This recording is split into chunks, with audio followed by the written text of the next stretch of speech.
एक गांव में भवानी नाम का एक व्यक्ति रहता था, जिसके दो बेटे थे, जिनका नाम रघुराम और रमेश था। भवानी की पत्नी भी थी, जिसका नाम पूर्वा था। भवानी के दोनों बेटों के आपस में बनती नहीं थी।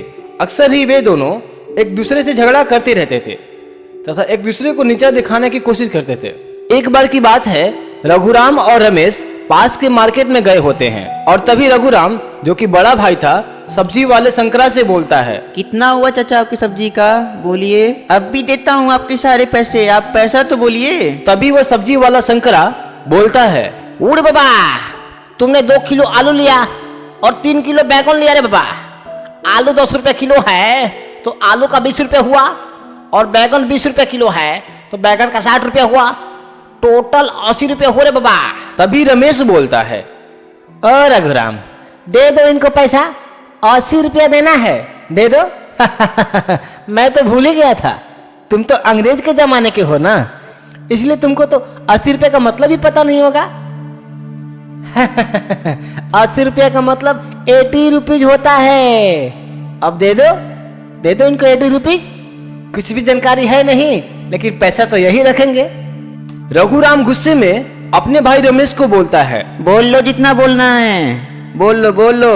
घर चलोगे ना तो हर बात का बदला लूंगा और चुन चुन के बदला लूंगा। और हाँ सब्जी वाले, तुम भी सुन लो, मुझको सब्जियों का दाम अंग्रेजियों में ही बताना। आगे से तो सब्जी मैं बाहर से ले लूंगा कहीं और से, ठीक है ना? कारे बाबा, तुम तो हमको धमकी दे रहा है। सुनो, तुम मेरे यहाँ इसलिए आता है क्योंकि पूरे बाजार में सबसे सस्ती और अच्छी सब्जी हम ही देता है। और हाँ, रही अंग्रेजी की बात तो सुन, वो अगर अंग्रेजी जानता तो सब्जी क्यों बेचता रे बाबा।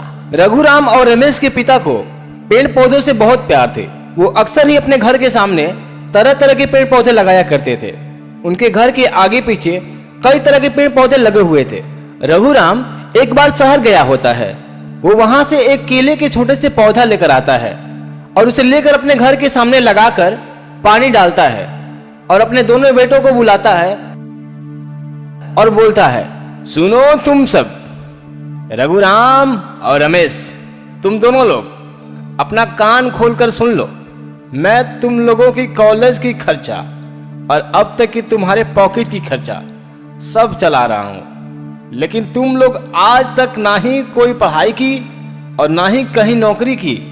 बस घर में पड़े पड़े एक दूसरे से लड़ाई करते रहते हो। पापा, आप कहना क्या चाहते हो? सीधे सीधे बोलो ना, क्यों इधर उधर की बातें कर रहे हो? हमें फालतू का शर्मिंदा कर रहे हो आप। चुप हो जा रघुराम, आज मेरा मूड सही नहीं है, इसलिए तू चुप ही रह, कहीं तेरे को मैं मार ना दूं।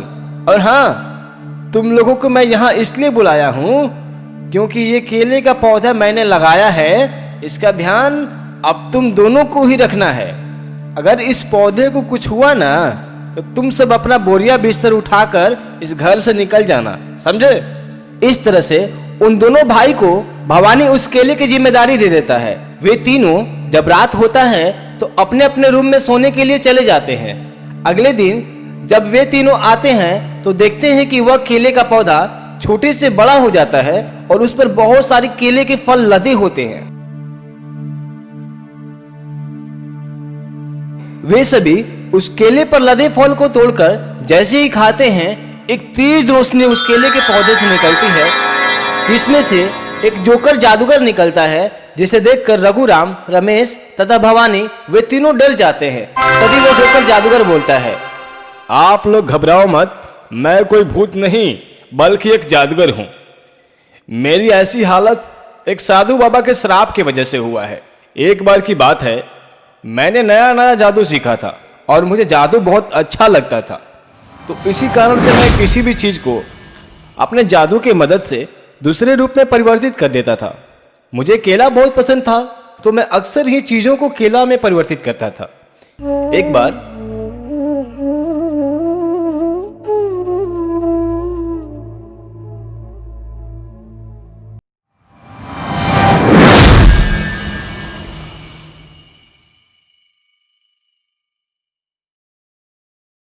और इस तरह से उनके तपस्या के दौरान पीने वाले पानी को मैंने केला में बदल दिया।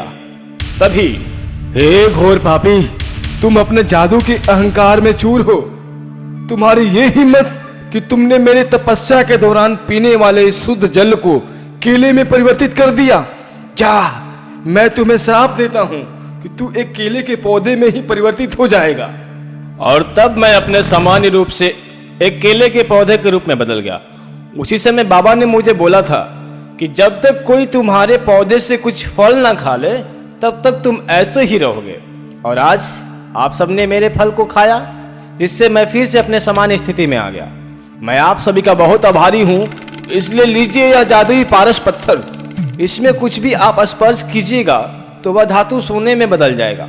इस तरह से वह जोकर जादूगर वहां से चला जाता है और इधर भवानी, रमेश तथा रघुराम भी खुशी खुशी रहने लगते हैं।